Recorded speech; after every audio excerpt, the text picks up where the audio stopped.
बिस्मिल्लाहिर्रहमानिर्रहीम। अस्सलाम वालेकुम नाज़रीन। इमरान ख़ान वो फ़ैसला करने जा रहे हैं कि जो जंग मूता में हज़रत खालिद बिन वलीद ने किया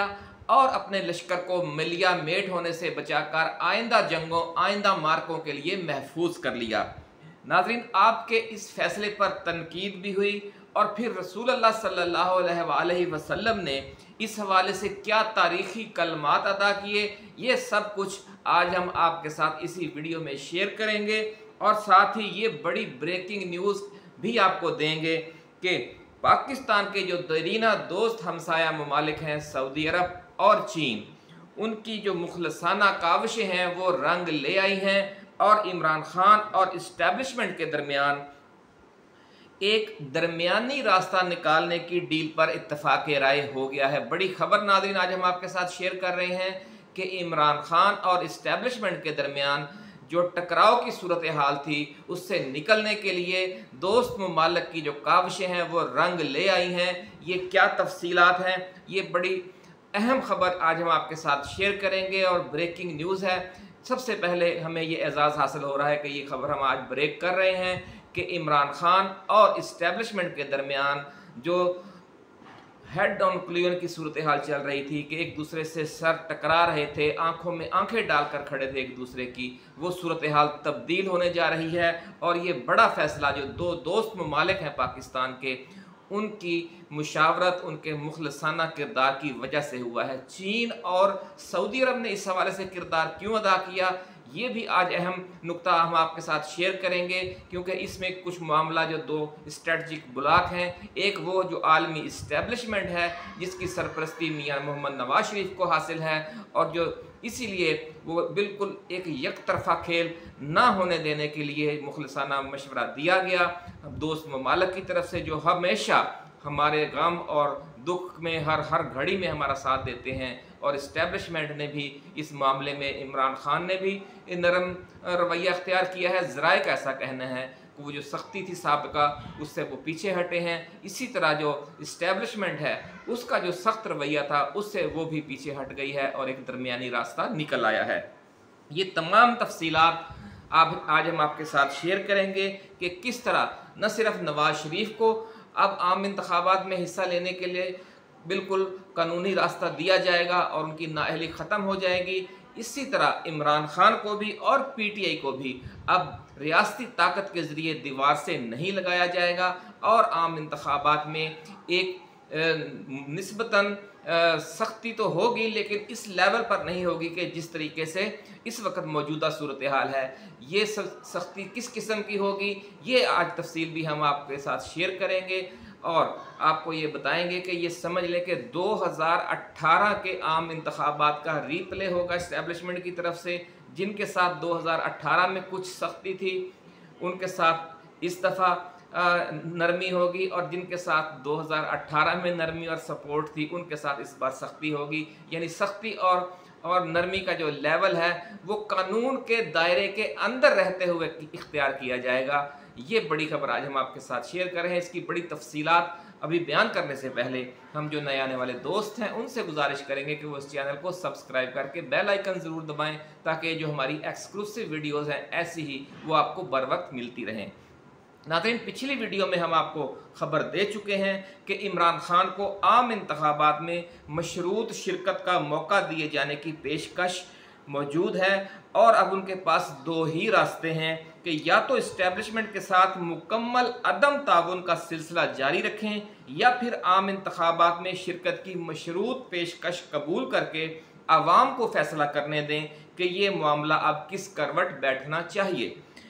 पहली सूरत में नाज़रीन, मुकम्मल अदम ताउन की सूरत में अगर कप्तान इसी तरह डटा रहता है तो फिर इस्टेब्लिशमेंट के पास आम इंतखाबात करवाने के मौके बहुत महदूद हो जाते हैं और अगर इमरान खान और पीटीआई को बाहर रखकर इलेक्शन करवाए जाते हैं तो इस्टेब्लिशमेंट को 25 करोड़ आवाम में अपनी पहले ही दांव पर लगी हुई जो साख है उसके मज़ीद ख़राब होने का डर है। एक तो ये अंदरूनी दबाव भी है और दोस्ताना दबाव जो हमारे हमसाया ममालिक हैं सऊदी अरब और चीन वो भी है। यानी ये दो पहलू थे जिसकी वजह से इस्टेब्लिशमेंट ने भी ये दरमियानी रास्ता मुंतखब करने में बेहतरी समझी है और इसका मुल्क व कौम को यकीनन फ़ायदा होगा। नाज़रीन, अब ये ऑप्शन उस सूरत में अगर ये मामला दरमियानी रास्ता ना निकलता तो क्या ऑप्शन ज़ेरे गौर थे, वो उसकी तफसील भी सुन लें। वो ये था कि या तो फिर आम इंतखाबात मुलतवी करके मिस्र की तरह पाकिस्तान में मार्शल लॉ लगा दिया जाना था और इमरान खान और पीटीआई को बिल्कुल ही कुचल देने का ऑप्शन इख्तियार किया जाना था। ये बहुत ख़तरनाक रास्ता था, अल्लाह ताला ने इससे हमें बचा लिया है। इस्टेब्लिशमेंट का भी इसमें फ़ायदा है, इमरान खान का भी फ़ायदा है और सबसे बड़ी बात यह है कि मुल्क का भी इसमें फ़ायदा है। और नाज़रीन, जो दूसरा ऑप्शन था उनके पास ज़ेरे गौर इस्टेब्लिशमेंट के, वो ये था कि जो परवेज़ मुशर्रफ वाला फार्मूला है वो इख्तियार किया जाना था कि काफ लीग का जो किरदार था वो पीडीएम को दिया जाना था और इमरान खान के साथ फिर वही सलूक किया जाना था जो परवेज़ मुशर्रफ ने नवाज शरीफ के साथ किया था। तो नाज़रीन, ये दो फार्मूले चल रहे थे, लेकिन ये अंदरूनी दबाव था इस हवाले से कि दो ऑप्शन थे लेकिन दोनों में ख़तरात खासे ज़्यादा थे। और ये जो दो बैरूनी दबाव था वो हम आपको बता चुके हैं कि वो हमारे जो नया स्ट्रेटजिक ब्लॉक बन रहा है उसकी तरफ से भी था और ख़ास तौर पर चीन और सऊदी अरब की तरफ से था। और ये जो बैरूनी दबाव है उसमें इसराइल हमास जंग जो शुरू हो गई है उसकी वजह से अब तेज़ी आ गई थी। पहले मामलात इतने पेचीदा नहीं थे जिस कदर इस जंग के बाद हो गए थे और इतनी तेज़ी आ गई थी। और जो इस वक्त हम आपको बता चुके हैं कि अमेरिका, बरतानिया, यूरोपीय यूनियन, इसराइल, भारत और जापान पर जो मुश्तमिल आलमी इस्टेब्लिशमेंट है उसकी ताकत से किसी को इनकार नहीं है। वो सबसे बड़ी दुनिया की मुआशी ताकत भी है, वो सबसे बड़ी अस्करी ताकत भी है और कोई मुल्क उनकी खुले आम नाराज़गी अफोर्ड भी नहीं करता। इस वक्त सूरत हाल ये बनी हुई है। लेकिन इसके ख़िलाफ़ अब एक नया आलमी स्ट्रेटजिक ब्लॉक तश्कील पा रहा है जिसमें रूस, चीन, ईरान, तुर्की, सऊदी अरब समेत मुख्तलिफ ममालिक शामिल हैं, शरीक हैं और इकट्ठा हो रहे हैं। अगरचे इसने बिल्कुल अभी हतमी शक्ल इख्तियार नहीं की लेकिन 70-80% तक काम तकरीबन हो चुका है। और अब तो ये भी कहा जा रहा है कि शुमाली कोरिया और अफ़गानिस्तान और कुछ दूसरे ममालिक भी इसे ज्वाइन करने वाले हैं या ज्वाइन कर चुके हैं खुफिया तौर पर। इस ब्लॉक का नाज़रीन पाकिस्तानी इस्टेब्लिशमेंट पर मुसलसल दोस्ताना दबाव है कि वो मुल्क की सियासत में इतनी यकतरफा ट्रैफिक न चलाए कि जिसके बाद सिर्फ प्रो अमेरिका सियासी जमातें ही मुल्क में बाकी रह जाएं और पाकिस्तान के जो रवायती दोस्त हमसाया ममालिक हैं सऊदी अरब, मुत्तहिदा अरब अमारात, तुर्की, ईरान, अफ़गानिस्तान और चीन इनके साथ जो अच्छे मुआशी और स्ट्रेटजिक ताल्लुकात कायम करने और उनको बढ़ावा देने की जो सोच रखने वाली सियासी जमातें हैं वो बिल्कुल ही मिलिया मेट हो जाएं। तो आप समझ सकते हैं कि जो प्रो अमेरिकन हैं उस वक़्त चूँकि अमरीकी दबाव के ज़रिए ही पीडीएम सरकार लाई गई थी, इसे इम्पोर्टेड सरकार भी कहा गया। तो इस वक्त जो नवाज शरीफ है वो प्रो अमेरिकन फोर्सेस का नुमाइंदा है और ये जो नया स्ट्रेटजिक ब्लॉक बन रहा है उनकी नज़रें इमरान खान पर हैं। इस हवाले से हम पहले भी आपको तफसीलात बयान करते रहे हैं और अब तो मामला तकरीबन हतमी मराहिल में दाखिल हो गए हैं, इसलिए ये बड़ी खुशखबरी सबसे पहले हम ब्रेक कर रहे हैं। नाज़रीन, हमसाया जो ममालिक हैं उनकी तरफ से इस्टेब्लिशमेंट के साथ जो तवील डायलॉग जारी था,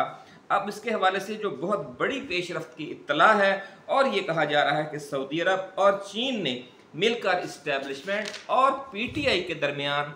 डील और सुलह सफाई की जो मुखलसाना कोशिशें जारी रखी हुई थी उसमें दो अहम डेवलपमेंट्स हो गई हैं। ये दो डेवलपमेंट्स क्या हैं, अब हम इसकी थोड़ी सी आपको तफसील बताएंगे, फिर आगे चलते हैं। नाज़रीन, जेल में इमरान खान के साथ इस हवाले से तवील बैकडोर राब्ते जारी थे। चीन और सऊदी अरब की मुखलसाना कोशिशों से जो पहली डेवलपमेंट हुई है वो ये है कि इस्टेब्लिशमेंट की तरफ से पीटीआई को दीवार से लगाने का जो ऑप्शन था, वो जो मजबूरी थी वो अब ख़त्म हो गई है क्योंकि उनके पास अब इसके अलावा कोई रास्ता नहीं था। इसलिए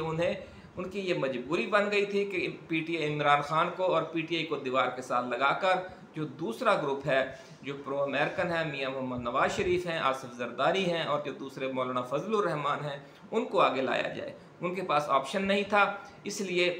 अगर इमरान खान तावन करेगा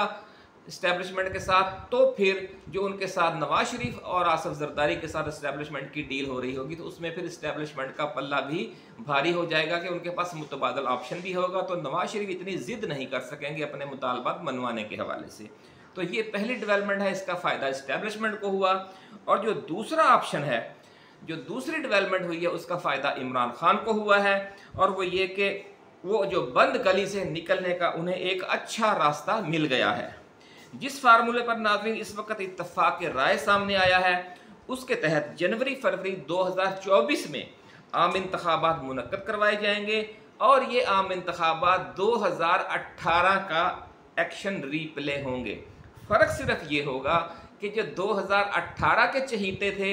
वो इस बार नाराज़गी और हिट लिस्ट पर होंगे, और जो उस 18 में नाराज़गी और हिट लिस्ट के मज़ा चख रहे थे, इस बार वो चहीते होंगे। और ये इस्टेब्लिशमेंट अपना ये इस तरह के पत्ते तो खेलेगी, लेकिन ये तमाम जो वो कार्रवाई है 2018 की तरह आइन और कानून के अंदर रह कर करेगी। जो आजकल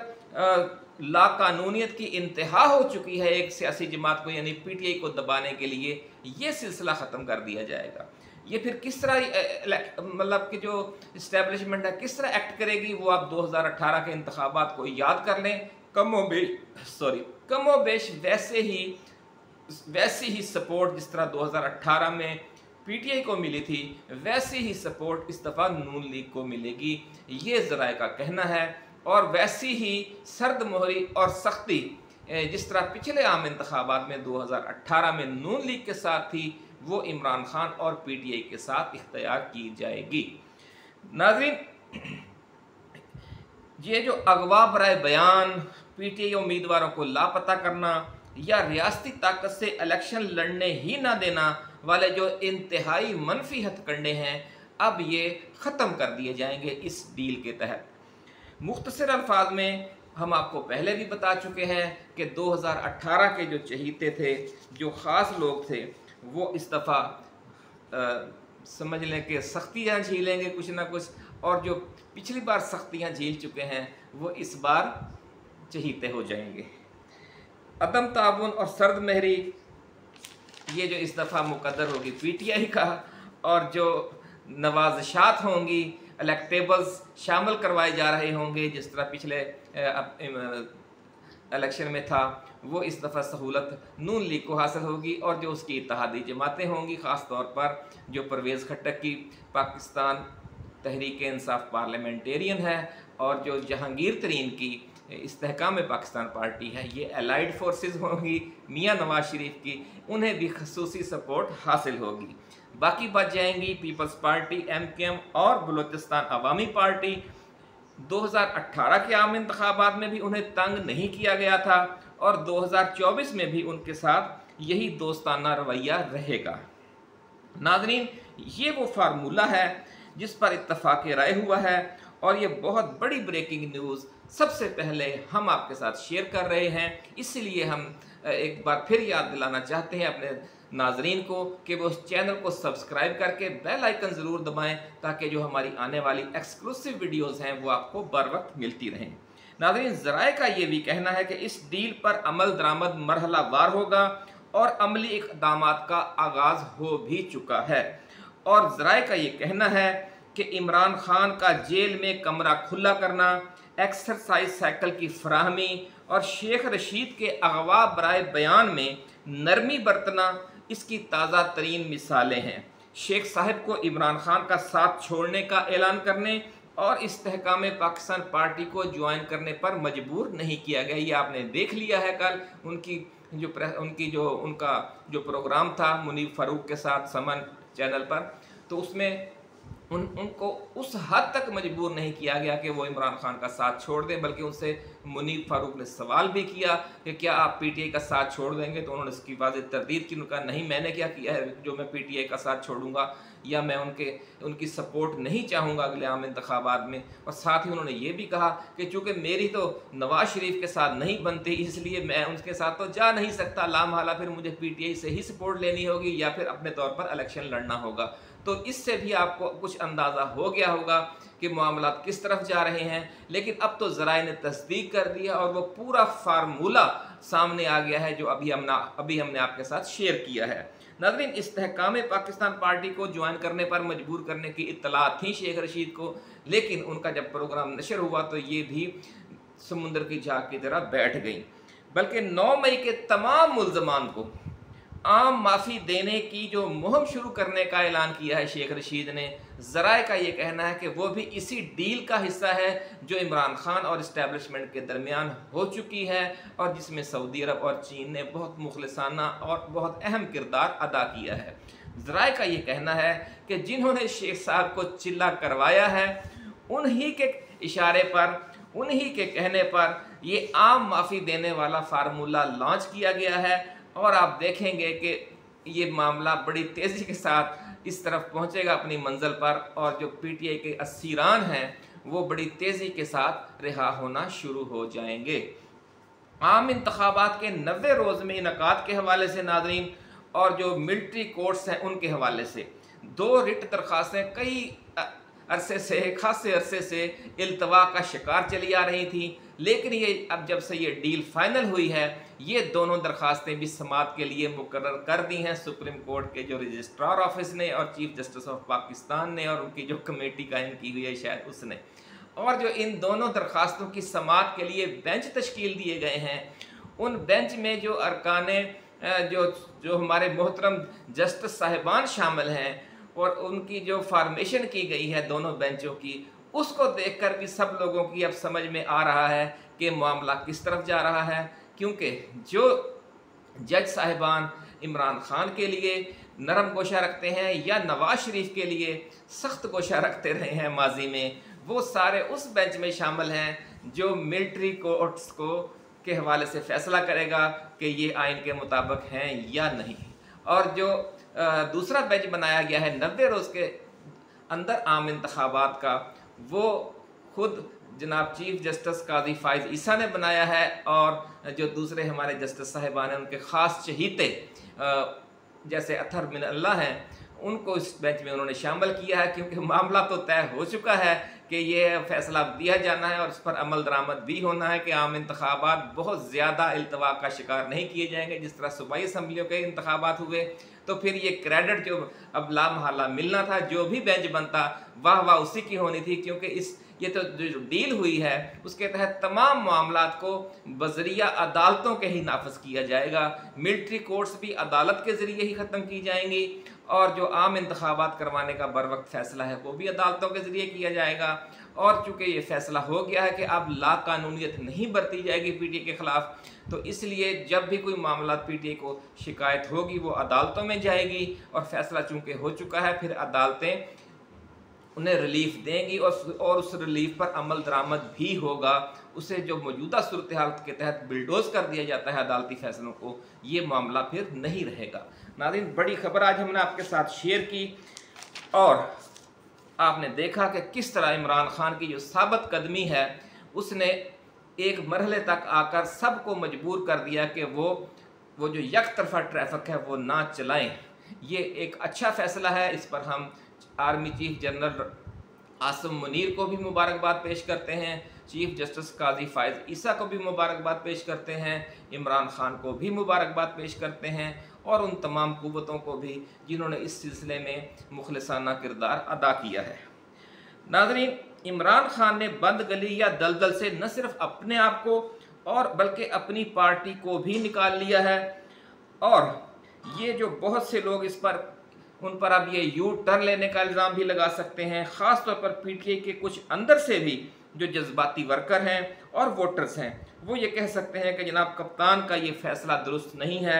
उन्होंने अगर यही करना था वो पहले कर लेते, इतनी सख्तियाँ क्यों झेली, ये वो। इस हवाले से हम अगली वीडियो में आपको बताएंगे कि इमरान खान ने ये जो सख्तियाँ झेली हैं पीटीआई ने और इमरान खान ने, और ये जो इतनी साबित कदमी का मुजाहरा किया है और ये जो इतनी जंग लड़ी है, इसके क्या फ़वाइद होंगे इमरान खान को और पाकिस्तान को और मुल्क की सियासत को। ये भी बहुत बड़ा नाज़रीन इमरान खान का फ़ैसला था। इस साबित कदमी के नतीजे में बेपनाह सियासी फ़वाइद अवाम को भी मिलेंगे और इमरान खान को भी और पीटीआई को भी आने वाले 10-15 वर्षों की सियासत में। ये जब हम इस हवाले से जो मज़ीद डेवलपमेंट सामने आएंगी, जब वो आपके साथ शेयर करेंगे तो फिर ये नुक्ता उसी वीडियो में हम आपको बयान करेंगे। नाज़रीन, असल हकीकत ये है कि जो इमरान खान पर इल्ज़ाम लगेगा कि वो उन्होंने फ़रार हो गए हैं, वो शिकस्त खा गए हैं, वो पसपाई इख्तियार कर गए हैं, वो फ़रार नहीं है, बल्कि उन्होंने बड़ी हिकमत अमली से काम लिया है, हिकमत से काम लिया है। और शायर मशरक़ की मशहूर नज़म आपको याद होगी, उसका उन्वान है, फ़ारसी की नज़म है कि हिकमत खैर कसीरस्त, यानी हिकमत से चलने में बहुत ज़्यादा खैर व बरकत है। अब बात करते हैं उस ख़ास नुक्ते की जिसका हमने आगाज़ में हवाला दिया कि इमरान खान का ये जो फ़ैसला है, ये आलम इस्लाम के अज़ीम जर्नैल और अज़ीम सिपह सालार हज़रत खालिद बिन वलीद रज़ी अल्लाह ताला अन्हो की उस हिकमत और उस हिकमत अमली की पैरवी है जो आपने जंगे मूता के मौका पर इख्तियार की थी। और फिर यूँ हुआ कि मदीना वापसी पर कुछ सहाबा कराम की तरफ से इस पर सख्त सवालात भी किए गए और तहफ़्फ़ुज़ात का इजहार भी किया गया। जिस तरह भी हमने आपको कहा कि हो सकता है कि ख़ुद पीटीआई के अंदर से या जो कुछ ज़्यादा जज्बाती वर्कर्स हैं वो इस पर एतराज़ात करें। ऐसे ही एतराज़ात मदीना में जब हज़रत खालिद बिन वलीद का लश्कर वापस आया जंग मूता से तो उन पर किए गए सॉरी, और यहाँ तक सूरत हाल नाजुक हो गई कि फिर अल्लाह रब्बुल इज़्ज़त के हुक्म से रसूलुल्लाह सल्लल्लाहु अलैहि वसल्लम ने हज़रत खालिद बिन वलीद के इस फ़ैसले और इस हिकमत की खुद तारीफ़ फरमाई। और जो बज़ाहिर फ़रार था, जो फ़रार की सूरत में लोग एतराज़ात कर रहे थे कि ये जी आप फ़रार होकर वापस आए हैं मैदान जंग से, आपने फरमाया कि ये फ़रार नहीं है बल्कि ये करार है, ये करार है, ये फ़रार नहीं है। बहुत बड़ा आपका जो ये जुमला है रसूलुल्लाह सल्लल्लाहु अलैहि वसल्लम का जंग मूता के मुजाहिदीन के हवाले से और हज़रत खालिद बिन वलीद के हवाले से, ये बहुत बड़ा एज़ाज़ भी है उनके लिए। और ये फिर फ़रार और करार की ये जो तशरीह रसूलुल्लाह सल्लल्लाहु अलैहि वसल्लम ने इरशाद फरमाई, वो भी आज की इसी वीडियो में हम आपकी खिदमत में पेश करेंगे, आपको हदिया करेंगे सॉरी नाज़रीन। और फिर हम आपको ये भी बताएंगे कि कप्तान और इसके खिलाड़ियों की खिदमत में भी हमारी तरफ से ये हदिया होगा कि ताकि वो भी इस मामले पर परेशान ना हो, क्योंकि हमें हर मामले में नाज़रीन रसूलुल्लाह सल्लल्लाहु अलैहि वसल्लम के फरमूदात और आपकी सुन्नत मुबारका से रहनुमाई लेनी चाहिए। इस सारे मामले की तफसीलात बयान करने से पहले हम जंग मूता के मार्का मूता के मुख्तसर से वाक़यात बयान करेंगे ताकि जो वो सूरत हाल वाज़े हो जाए कि उसको कितनी नाजुक थी कि जिसमें हज़रत खालिद बिन वलीद ने ये बड़ा फ़ैसला किया था जो बज़ाहिर लोगों को फ़रार नज़र आ रहा था, लेकिन रसूलुल्लाह सल्लल्लाहु अलैहि वसल्लम ने फरमाया कि ये फ़रार नहीं करार है। नाज़रीन, हज़रत खालिद बिन वलीद ने बज़ाहिर शिकस्त दिखाई देने वाला फ़ैसला किया और अपने लश्कर को बचाकर वापस मदीना ले आए। और ये क्यों हुआ, उससे पहले 3 सहाबा कराम जो थे जर्नैल थे उस ग़ज़वा मार्का मूता में, वो शहीद हो चुके थे और गैर मुतवक्का सूरत हाल दरपेश थी इस्लामी लश्कर को। और उसकी वजह क्या थी वो अब हम आपको थोड़ी सी तफसील उसकी बताना चाह रहे हैं कि ये जो जंग थी वो अर्ज़ शाम में हुई थी और रोमी लश्कर एक मुखालफ था मुसलमानों के, और दरियाए उर्दन का जो किनारा है उसके साथ एक कस्बा है मूता, उसमें ये लड़ाई लड़ी गई थी। ये लड़ाई क्यों हुई, थोड़ी सी ये बात मुख्तसर सी आपको हम बता दें। हुआ यूँ था कि इस इलाके के जो उर्दन का इलाका है उसके जो रूमी सल्तनत थी, वहाँ पे उनका समझ लें कि कोई सरदार था जो मुकामी गवर्नर आप कह सकते हैं वो था। उससे रसूलुल्लाह सल्लल्लाहु अलैहि वसल्लम ने दावत इस्लाम देते हुए अपना कासद रवाना किया, लेकिन उस कासद को रास्ते में एक और रूमी जंगी सरदार ने शहीद कर दिया। और सफ़ीर और कासद का कत्ल चूँकि ऐलान जंग होता है, इसलिए रसूलुल्लाह सल्लल्लाहु अलैहि वसल्लम ने 3000 मुसलमानों का एक लश्कर रूमी सरदार को सबक सिखाने के लिए रवाना किया। लेकिन जब ये लश्कर मूता के करीब पहुंचा तो पता चला कि जो रूमी फौज की जो सल्तनत का जो असल लश्कर है 70-80 हज़ार फौजियों पर मुश्तमिल था, वो किसी काम से इस शाम के एरिए में आया हुआ था और दमिश्क के कहीं करीब था। उससे जब इतला मिली कि मुसलमानों का अरब से एक लश्कर आया हुआ है, तो वो जो बड़ा लश्कर था वो भी मकामी जो उनका गवर्नर था मूता और उर्दन के उस इलाके का, उसकी मदद के लिए मैदान में आ गए। जब मुसलमान फौज पहुंची मैदान जंग में और उन्होंने इतना बड़ा लश्कर देखा तो वो एक गैर मुतवक्को सूरत हाल थी। तो इतना बड़ा फ़र्क देखकर मुसलमान 3000 थे और वो 1 लाख के करीब थे जो रूमी थे। उनमें इराकी भी थे और रूमी भी थे, अरब भी थे यानी, और उधर से आया हुआ लश्कर भी था और बहुत जंगी साजो सामान, ज़र्रा बख्तर, और आपको पता ही है कि रोमियो की जो आप उनकी फिल्में भी देखते रहे हैं कि रोमन एम्पायर की उनका लश्कर किस किस्म का होता है, और अरब का आपको पता कि ये एक नई उठने वाली हमारी फ़ौज थी। तो बिल्कुल ही कोई मुकाबला नहीं था तादाद के हिसाब से भी और सामान हरबो ज़रब के हवाले से भी।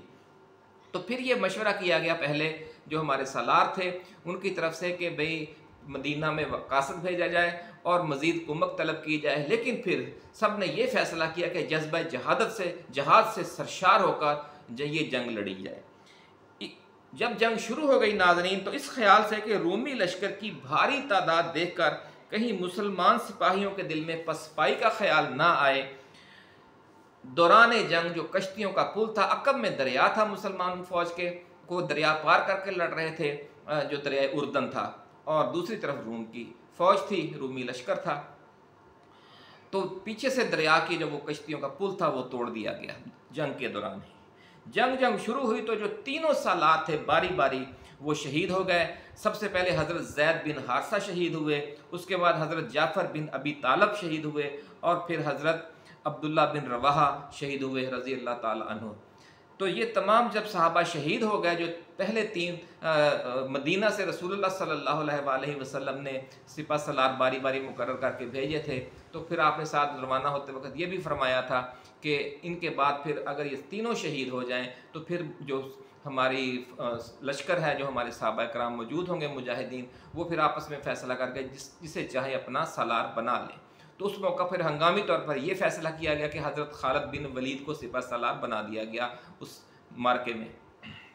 नाज़रीन, हज़रत खालिद बिन वलीद ने कमाल शुजात से ये जंग लड़ी और इस रोज़ आपके हाथ से 9 तलवारें टूटी। इस दौरान हज़रत खालिद बिन वलीद ने कुछ फ़ौजियों को खुद तो यानी कि बड़े जोश व जज्बे से नया हमला किया, उन्हें किसी हद तक पसपा किया कि बहुत चढ़ाई कर दी थी रूमी फ़ौज ने, और उन्हें भारी जानी भी नुकसान पहुंचाया, जिसकी वजह से वो भी पीछे हट गए। तो जब कुछ मौका मिला तो आपने कुछ फ़ौजियों को पीछे भेजा और उन्होंने जाकर उसकी मुरम्मत की, जो कश्तियों का पुल जो खुद ही मुसलमानों ने तोड़ दिया था। और फिर हज़रत खालिद बिन वलीद अपनी सारी फ़ौज को जो 3000 मुजाहिदीन पर और सहाबा कराम पर मुश्तमिल थी बचा कर वापस ले आए और फिर मदीना आ गए।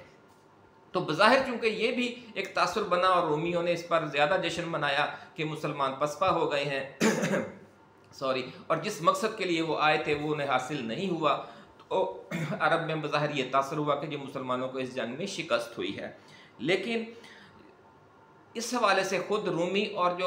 जो माहिरीन हैं, तारीख़ दान हैं, वो भी ये कहते हैं कि ये रोमियों की शिकस्त थी, क्योंकि इतनी बड़ी तादाद में उनके पास लश्कर था और छोटा सा एक लश्कर उनसे बचकर वापस चला गया। उन्हें उसे बचकर वापस जाने नहीं देना चाहिए था। ये भी जंगों का एक असूल है कि अगर एक छोटा लश्कर आपके नरगे से निकल जाए तो ये उस नरगे से निकल जाने वाले की फतह है। ये खुद जो रूमी तारीख़ दान है वो ये लिखते हैं कि इस नुक्ता नज़र से ये रोमियों की शिकस्त थी। तो नाज़रीन, जब ये लश्कर वापस मदीना पहुँचा तो वहाँ पर चहमगोइयाँ शुरू हो गई, और कुछ जो वहाँ पर मदीना में सहाबा कराम थे कुछ, उन्होंने बड़े सख्त सवालात करने शुरू कर दिए जो जंगे मूता से वापस आए थे सहाबा कराम। तो सूरत हाल ये हो गई कि बहुत से इन सवालों से और इन चहमगोइयों से ज़िद होकर कुछ सहाबा कराम ने नमाज भी घर पढ़ना शुरू कर दी और घर से निकलना ही कम कर दिया। तो ये सूरत हाल फिर रसूलुल्लाह सल्लल्लाहु अलैहि वसल्लम ने भी महसूस की, और जब फिर अल्लाह रब्बुल इज़्ज़त का इज़्न हुआ तो आपने सहाबा कराम को मदीना मस्जिद नबवी में जमा फरमाया और फरमाया कि ये फ़रार नहीं करार है। ये करार जो है ना नाजरीन, ये काफ काबे वाले से है। और मार्का मूता में शरीक जो मुजाहिदीन थे उनके बारे में आपने फरमाया कि वो मैदान जंग से भागे नहीं हैं, बल्कि दोबारा और बार बार मैदान जंग में जाने के इरादे से वापस आए हैं।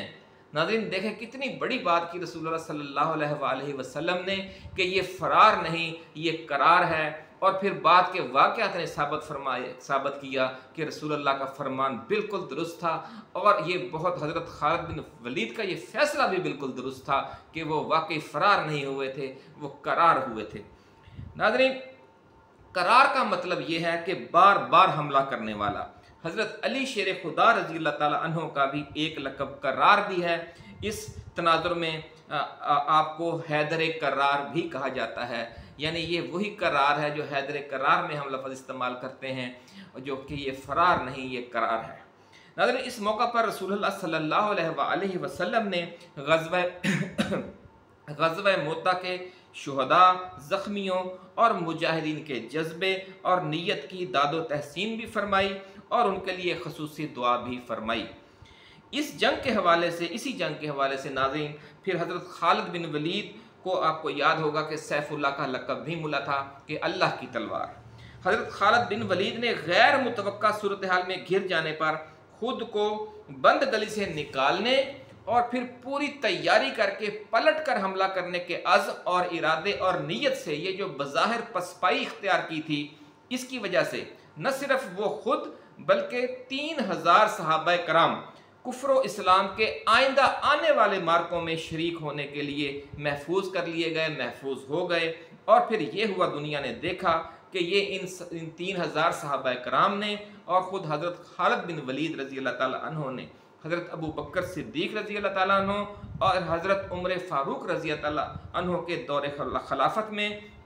इराक़ और शाम में शानदार फतूहात हासिल की, बार बार मैदान जंग में गए और इतनी जंगें लड़ी कि हज़रत खालिद बिन वलीद के जिस्म का कोई हिस्सा ऐसा नहीं था कि जिस पर ज़ख़म का निशान न हो। और ये जो 3000 सहाबा थे उन्होंने भी बेपनाह शुजात और बेपनाह जंगें लड़ी और बेपनाह शुजात का मुजाहरा किया और करार साबित हुए कि जैसा रसूलुल्लाह सल्लल्लाहु अलैहि वसल्लम ने इरशाद फरमाया था।